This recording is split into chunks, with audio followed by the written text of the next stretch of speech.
Fala pessoal, bem-vindos a mais um Pagar.me Talks.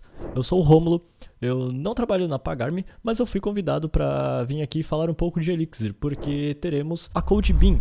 E a CodeBeam é um dos maiores eventos de Elixir. Vou deixar o link daqui na descrição sobre o evento e tal, da compra dos ingressos. Falando um pouco de mim, eu sou o Rômulo, eu tenho um canal no YouTube chamado Sou Programador, em que eu falo sobre programação funcional e tal. E eu trabalho na Stone. E eu trabalho na Stone como back-end Elixir lá.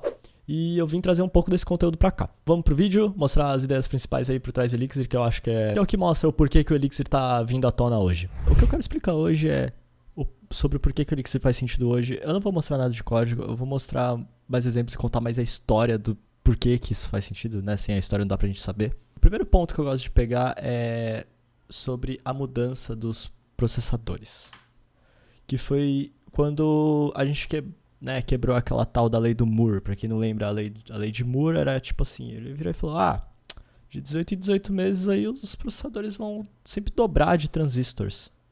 E dobrar de velocidade. Aí tipo, legal. E realmente, essa lei ela reinou por um certo tempo. Até que chegou um ponto que a gente parou de conseguir fazer com que eles ficassem dobrando de transistores e a gente começou a perceber que, vale mais a pena a gente ter mais núcleos de processamento dentro dele, em vez de ter um core só, que fica dobrando a velocidade. Não dá mais, estamos chegando no limite físico da impressão lá no silício, começou a chegar no limite físico, né? O que isso inflige, né? Quando a gente começa a perceber que os processadores de um core só, eles vão começar a ter mais cores, isso abre uma premissa. E a premissa é que, enquanto os hardwares estiverem mudando desse jeito, todo ano o seu programa que ele é sequencial, ele vai ficar mais lento, porque ele está usando um core só. E todo programa que é concorrente, o que é concorrente? Que usa todos os cores, né? Que ele concorre pelo processamento do core. Todo ano ele vai ficar mais rápido, porque cada ano a gente está tendo mais cores nos processadores. De acordo com essa premissa, uma empresa sacou isso, né? Essa empresa se chamava Ericsson na época. E eles criaram uma máquina virtual, que é a Beam. E criaram uma linguagem chamada Erlang. E o Erlang era feito para facilitar a concorrência, né? Não sei se você já tentou programar de forma concorrente na mão. E ficar dando chibatadas em si. É meio tenso. Então o que o pessoal da Ericsson pensou? Mano, vamos fazer uma parada para resolver esse problema aí, para a gente poder usar isso na telefonia, né? Então, quais são os pilares, assim, pode-se dizer, aí do Erlang, né? A programação concorrente, usando todos os cores, aí seria mais como a Beam funciona. Como eu vim aqui só para dar uma ideia, eu vim aqui para instigar vocês a quererem descobrir mais do Elixir. Eu não vou entrar como a Beam funciona ou como o Elixir funciona, eu vim mais contar uma história aqui e falar da CodeBeam. Mas uma das coisas é a programação concorrente, usando todos os cores da sua máquina. Tolerante à falha. Esse daí também aí entra também como é que funciona os supervisors lá do Erlang, que é uma ideia muito legal. Como os processos Erlang funcionam, diferente de processos monocore ou de como funcionam as outras linguagens. Programação funcional, isso é um tanto... Pode-se dizer que o Erlang ele se tornou funcional por acidente, entre aspas, porque isso entra em como você faz coisas multicore. Quando você vai fazer multicore, você tem meio que duas formas de fazer. E um problema quando você vai fazer multicore é compartilhamento de memória. Por que acontece com compartilhamento de memória? Às vezes uma parte do seu programa pega e mexe numa variável com mutabilidade, e a outra parte vai acessar e aquele valor não está no valor que ele deveria estar. Aí você tem que começar a usar locks e várias coisas. Ou quando não, uma parte do teu programa que está usando o mesmo core ali, ele pega e crasha. E nisso que crashou um pedaço da memória, jogou lixo onde não deveria, e o outro pedaço outra parte do programa vai tentar acessar e vai dar ruim. Compartilhamento de memória não é legal. Então o Erlang ele percebeu que, não dá para usar compartilhamento de memória, então... Aí também entra em funcionamentos da Beam. Então o que eles pensaram, né? Ainda falando sobre a programação concorrente, a gente tem dois modelos de concorrência, né? A gente tem usando threads, locks, que acabam virando às vezes deadlocks, mutex. Esse daqui eu não sei falar sobre tanto, porque eu nunca programei desse jeito. Mas pelo que eu olhei, realmente tende a dar mais problemas. Cada vez mais a nossa programação tende a ficar imutável, tende a não ter estado, para evitar erros em tempo de execução. Aí que entra a programação funcional, com as funções puras. O que são as funções puras? Funções que não alteram o estado do que está entrando né, do espaço de memória que está entrando. Né? Sempre o que vai entrar, se sempre entrar 2, vai sair 4. Né?